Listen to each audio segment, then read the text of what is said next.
So let's talk iPhone 14.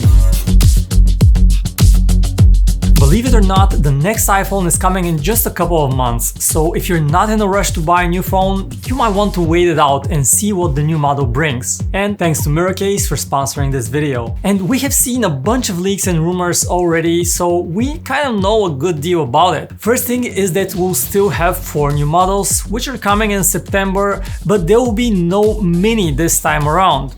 So Apple is dropping the Mini because of slow sales, and it is replacing it with the complete opposite, a Max version. So this is what the lineup looks like in 2022. So you have the iPhone 14 at 6.1 inches, which will be the cheapest model. Then you have the iPhone 14 Pro model at the same size, but with the Pro features and an extra camera. Then you have the new iPhone 14 Max model that we just mentioned with a 6.7-inch screen. And then you have an iPhone 14 Pro Max that has the same 6.7-inch size and mostly the same form factor, but has the Pro features and that extra camera. So basically you have 2 smaller 6.1-inch models and 2 larger 6.7-inch iPhones with larger batteries, of course.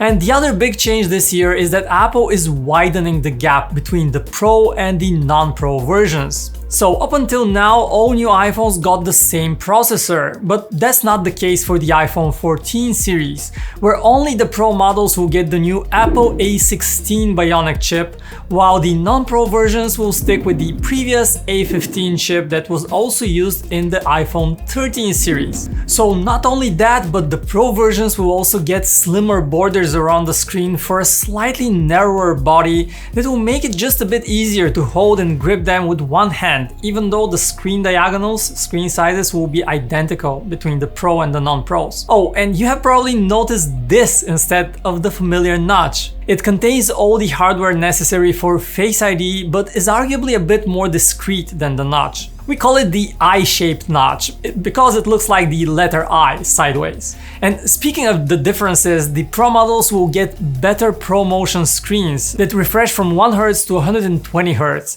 And having that new 1 Hz option opens the doors for a brand new feature, always on lock screen. Now we have this feature on Android phones, and here it works quite similarly. You'll no longer need to tap on your Pro model iPhone to wake it up and check for notifications, as the screen will always be on and you'll be able to see them.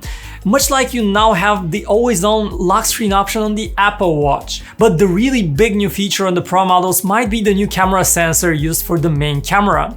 For years, Apple stuck with a 12-megapixel camera, which did a great job, but never quite excelled in terms of detail. Well, this changes with the iPhone 14 Pro models, which both are expected to get a brand new 48-megapixel sensor with a larger size and one that will allegedly offer much better detail for images and also allow for 8K video recording. Alright, I hear you. 8K video recording, it's okay if you're skeptical. After all, 4K video already has plenty of detail. But the grand idea behind 8K video might have something to do with the upcoming augmented/virtual reality headset by Apple. Having that upcoming headset with the screens on it so close to your eyes requires much higher quality video. And that's where the 8K video from the new iPhone might come in handy. Again, let me remind you that this new sensor and the 8K video option are only rumored to come on the iPhone 14 Pro models, but not on the cheaper non-Pro versions, which will stick with the familiar 12-megapixel sensor. Now, one thing all 4 new models will have though and will share is an upgraded front camera.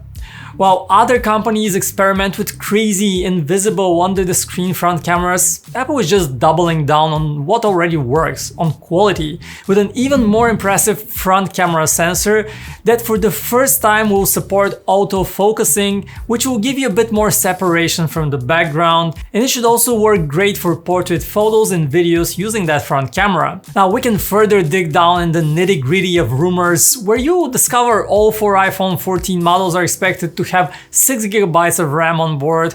The Pro models will have the faster LPDDR5 kind, but these are the details. Now, what about the prices though? The non-Pro versions are likely to remain at the same prices as the current models, which is the good news, but they also keep some of the same shortcomings. For example, you don't get ProMotion on the regular non-Pro versions, which is a bit of a shame, and you also don't get a telephoto zoom camera, while you will have a 3x zoom shooter on the Pro models. The Pro models, on the other hand, look better than ever, but this goodness might come with a higher price to it.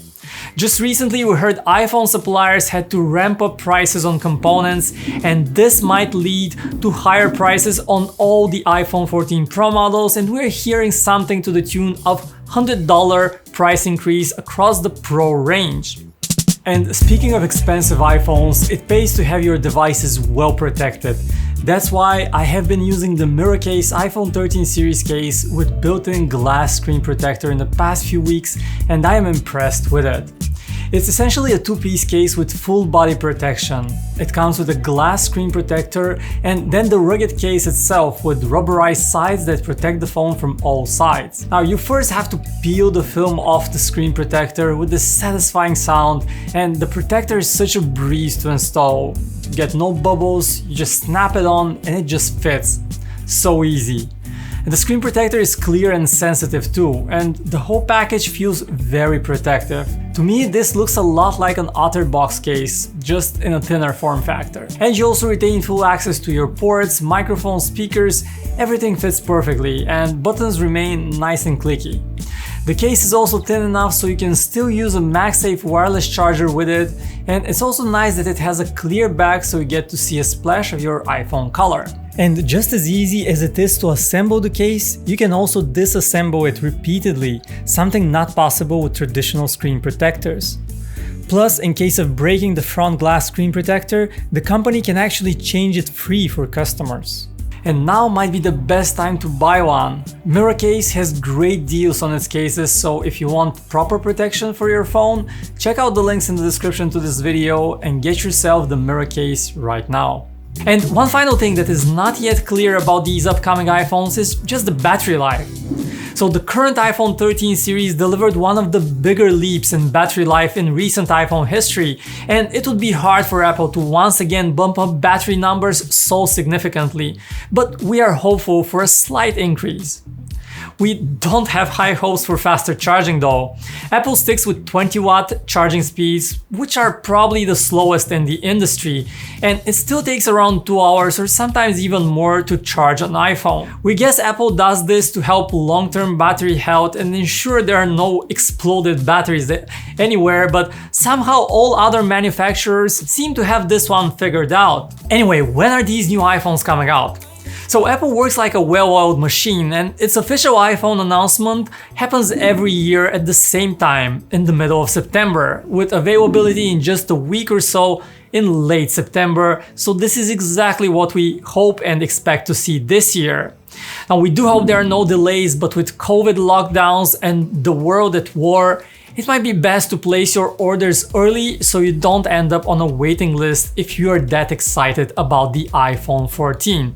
Oh, and one final thing. Did you know that we already have rumors about the 2023 iPhone 15 models? Those rumors claim that the iPhone 15 Pro versions will finally get that long anticipated periscope zoom camera that many Android phones have, so that's shaping up to be exciting. Of course, if everything goes to plan. So which of the 4 new iPhone 14 models are you most interested in? The iPhone 14, the iPhone 14 Max, or is it the 14 Pro or the 14 Pro Max? Let us know in the comments, and as always, thanks for watching this video. Let me know what you think about these upcoming iPhones. Are you buying one or not? Stick around for more videos. Subscribe to the channel PhoneArena here. Thanks for watching, and I'll see you guys in the next one.